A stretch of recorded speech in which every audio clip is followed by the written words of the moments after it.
Come this way. Hi, Russ. Oh shit. Okay, Hi. I've got some good stuff from Reddit. Are you ready? No. Okay, so this one. Should I talk to the camera? Should I talk to you? Like, what's You should probably talk to me because the Okay. camera just doesn't have anything interesting. Okay, so this person wants to know about exercises for arm stamina. They're hoping to get some tips. Been fencing Italian rapier and saber for 2 years, but still struggle with arm fatigue after intense sparring or training. Obviously, I need to do some additional exercise, but is there anything specific anybody uses? Thanks in advance. Did you set me up? I save the interesting ones. Go to Amazon.com and buy my book, Fighter's Friend, in which you will discover exercises specifically tailored for this purpose. Ching! There, I sponsored myself. Yay, sponsored video. So the fundamental problem with high guards, and you can also look at effortless high guards in the Fighter's Friend category of videos. You should not be strengthening your arm to hold your arm here. I'm gonna tell a story. Okay, story time, let's go. I'm gonna need a little bit of space to move around, so Okay. jump to the camera. So, my friends know this, it's one of the reasons I'm not very embarrassed by physical stuff. When I was in grad school, a couple of people discovered that I was doing internal martial arts, and because of that, I wound up being a model for some people who did figure and life drawing. The reason for that was, internal martial arts, hug a tree, hold your arms in the air for a long time. What they're doing is learning to use their back and their chest muscles, aka their skeleton, not the muscles themselves, to support the weight of their arms, so their arms become very light. This is standard in Tai Chi. You see a variation of it in Baguazhang, you'll see it in Xingyi. Water boxing has its own variation. I'm not talking about how that's trained. It's beautiful, I love it, I'd love to learn a form, haven't done it. Because I would do this or this or this, or variations, now we're getting into a specific form of each one, for long stretches of time, I could turn this into an action pose and act like I was gonna throw a ball and hang out here for 5 or 10 minutes. Now I'm gonna ask the artists in the room, how common is it to find a model who can hold an action pose for 5 minutes? No. Nah? Nah. Nah? It's hard. It's hard because you've got to support the weight of this and not move around a lot so that the artists, have a SAD. Yeah, so even with 0.0 modeling experience, people found out I could do that, and that helped keep me in beans when I was really poor and really hungry. Like legit hungry, like drill a hole in your belt over here and cinch it down so your stomach stops growling at you hungry. The moral of the story is, it was not my great big guns holding up my arm. It was the shape of my back and the cooperation of my ribs and my spine in holding up the torso. Kat, can you come here and just sit on the ground in front of me with your back to the camera? If I'd known about this ahead of time, I'd have gotten permission to show the camera you in a sports bra or something so they could actually see the bones and musculature. But we'll make this work even though she's wearing a t-shirt. Her arm rests inside her shoulder blade, okay? Here's her shoulder blade.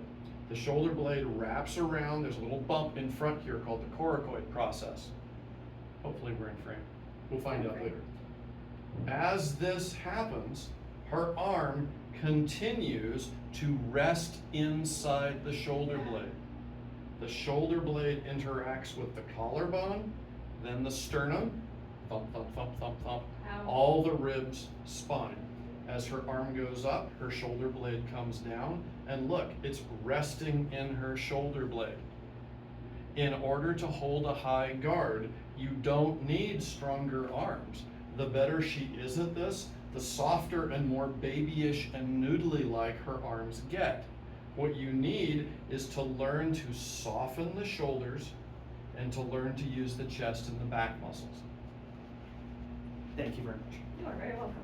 Now, if you don't want to go out to Amazon and spend $15 on a book with specialty exercises, what else can you do? You can get a weight and you can practice cutting, or you can get Indian clubs and practice moving through the ranges of motion so your shoulder blades get nice and soft.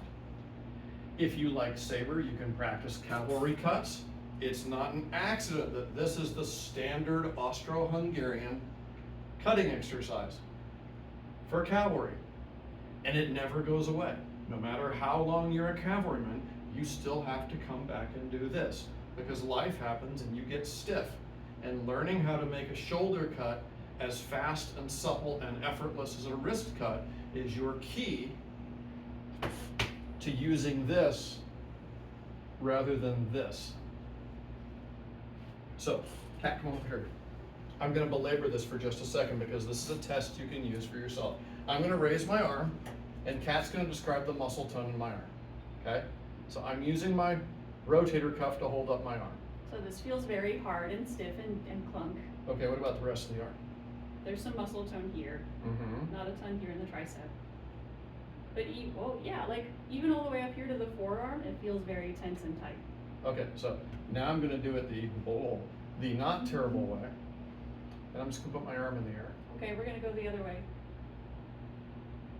So there's still some tightness here in the forearm, but it's significantly less. It's still loose. Very loose. Much less like a ball bearing and more like flesh. All right, you can use that test with a friend as you practice, hey, can I get my arm in the air without abusing the musculature? Now, that said, seeing clients today, so I'm wearing a polo shirt. You will feel, and you can possibly see on camera, some increase in muscle tone there. That's the rotator cuff doing its job. There will be resting increase in muscle tonus, but it will be a resting increase, okay? Now, if I wasn't fat and I was more really like ripped, I could do this and change between the two, and you would absolutely be able to tell if I were down at the 5 to 6, 8% body fat like I used to be, how the muscles even looked different visually between the two ways of raising your arm. So the better you get at doing this, the less you have to stress about the arm strength. That said, you mentioned rapier. Rapier is a big ass weapon held at a long distance from the body. No vacation from physics, you've got a lever arm issue there.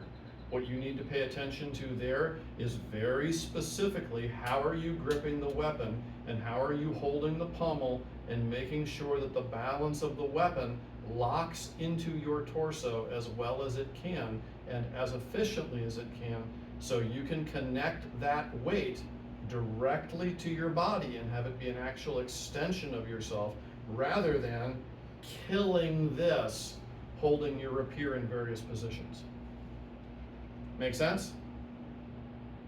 Totes. Totes? Totes. Okay, cool. Thanks. You're welcome.